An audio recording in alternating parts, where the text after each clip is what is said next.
Paniku fuq ajruplan tal-Air Malta meta passiġġier ipprova jiftaħ il-bieba ta' ajruplan ftitira lejn l-Olanda. Il-każ seħħ fuq ajruplan tal-Air Malta meta waqt it-titjira KM 394 il-passiġġier għal xi raġuni pprova jiftaħ il-bieba tal-ajruplan. Fl-isfond tal-paniku li nħoloq fuq l-ajruplan kellhom ikunu l-passiġġieri u membri tal-ekwipaġġ fuq l-istess titjira illi qamu u waqfu lir-raġel bil-forza.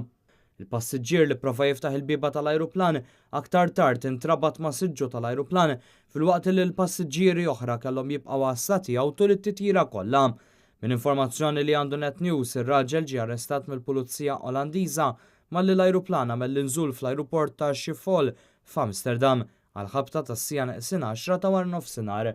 Fil-fatt jidher li malli l-ajruplan għamel l-inżul, il-passiġġieri kollha tniżlu mill-ajruplan ħlief il-persuna li pprovat tiftaħ il-bieba u kien arrestat mill-pulizija wara li l-kumplament tal-passiġġieri tniżlu mill-ajruplan. Minkejja dan jidher li l-passiġġieri u l-kru kollu tat-titjira KM 394 ma baqgħux f'sitwazzjoni ta' periklu.